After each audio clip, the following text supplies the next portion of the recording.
Hey my learners, welcome back to my channel. This is Asta Sharma and you're watching Be English Honors playlist of semester 4 DSC 11 Indian Writing in English, and we are on the another short story The Intrusion. अब इसका मतलब क्या होता है? Intrusion का मतलब होता है घुसपैठ करना. यहाँ पर एक हस्बैंड एंड वाइफ करेक्टर दिया हुआ है, नेम हमें गिवन नहीं है, just an husband and wife character है जिसमें कि वाइफ बोल रही होती है. ओके सो और एक दो कन्वर्सेशन भी है दोनों की, हस्बैंड एंड वाइफ की. तो चलिए पहले इसको स्टार्ट करते हैं. ये शॉर्ट स्टोरी है. अरेंज मैरिज के बाद जब जो हस्बैंड एंड वाइफ दोनों एक दूसरे से अननोन होते हैं, साथ साथ वाइफ हस्बैंड के बारे में कुछ नहीं जानती, वो उसके लिए एक स्ट्रेंजर है, तो वो कैसे उसके साथ कंफर्टेबल हो जाए. ठीक है, तो वो इस चीज़ को डिस्क्राइब करती है अपनी इस शॉर्ट स्टोरी में खुद. तो देखते हैं. होता ये है कि हस्बैंड एंड वाइफ मीन्स इनकी अभी अभी शादी हुई होती है, जस्ट मैरिड कपल होते हैं दोनों. अरेंज मैरिज होती है. इनके फादर जो वाइफ के फादर हैं, ठीक है, इनकी दो और बेटियां होती है, तो ये अपनी एक रिस्पॉन्सिबिलिटी कम करने के लिए इनकी शादी करा देती है, जबकि ये शादी करना नहीं चाहती हैं. तो तब इनके फादर इनसे क्वेश्चन करते हैं, तो फिर क्या करोगी जब शादी नहीं करोगी? तो वो भी ये सोचती हैं कि क्या ही करूँगी मैं. ठीक, तो उसको ये डिस्क्राइब करके कहती है कि मैंने शादी कर ली. अब क्या है, ये दोनों ना कोस्टल एरिया में क्या आए हैं, अपने हनीमून के लिए आए हैं. जब ये लोग फिश मार्केट से गुजर कर जब अपने होटल की तरफ जा रहे होते हैं, तब जो वाइफ होती है ना, वो एकदम से गिरने वाली होती है. तभी उसके हस्बैंड उसको होल्ड कर लेते हैं, एंड वो तब तक उसको होल्ड करके रखते हैं जब तक वो पहुंच नहीं जाते होटल में, तब तक वो उसको होल्ड करके रखता है.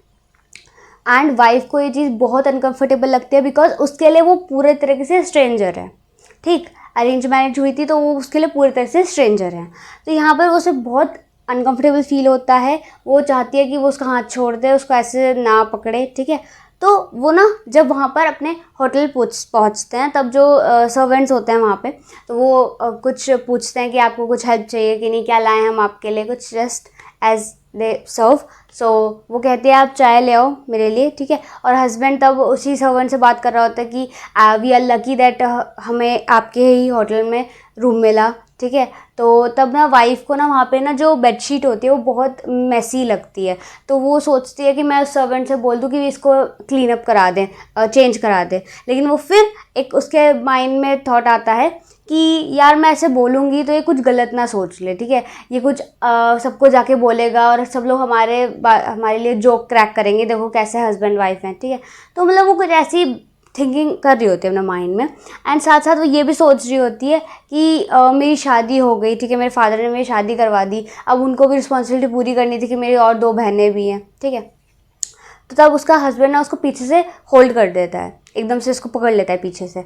तो तब वो बहुत ज़्यादा ही परेशान हो जाती है, और तब वो बहुत ज़्यादा हेजिटेट करती है और एकदम से कहती है कि चलो बरामदे की तरफ, बालकनी की तरफ चलो, और मेरे को समुद्र देखना है. ठीक, तब उसका हस्बैंड उसको ये कहता है कि अभी क्यों देखना है समुद्र, हम सुबह जाएंगे ना देखने. तब उसकी वाइफ के माइंड में फिर एक थॉट आता है कि पूरी रात बची है, मैं इस स्ट्रेंजर के साथ अपनी रात कैसे निकालूंगी. ठीक है, हम कल जाएंगे समुद्र के पास, बट स्टिल मैं एक स्ट्रेंजर के साथ अपनी रात कैसे निकालूंगी. तब उसका जो हस्बैंड है वो चेंज करके आ जाता है. ठीक है, सो वो फ्रेशन अप हो जाता है, चेंज करके आ जाता है. तो वो उसको भी यही कहता है कि जाओ तुम भी जाके चेंज कर लो, फ्रेशन अप हो जाओ.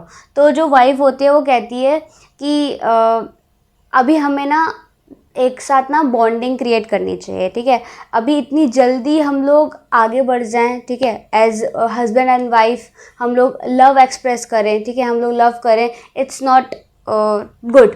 तो हमें पहले एक दूसरे का अच्छा दोस्त बनना चाहिए, एक कपल से पहले एक फ्रेंड बनना चाहिए. ठीक है, हमें एक दूसरे को जानना चाहिए पहले. तो तब उसका हस्बैंड उसको डिनाई करते हुए यही कहता है कि अब तो हमारी शादी हो गई.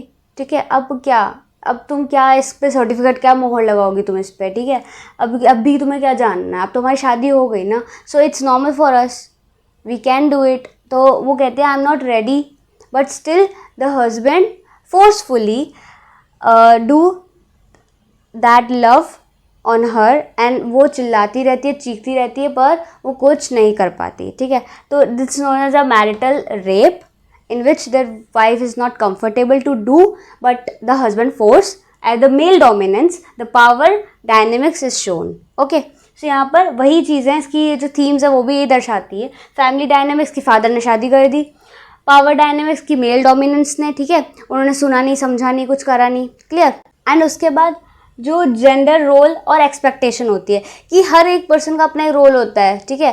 फीमेल का ये रोल है कि उसको जो उसके मैन है, जो उसका हस्बैंड है, उसको प्लेजर देना है, ठीक है।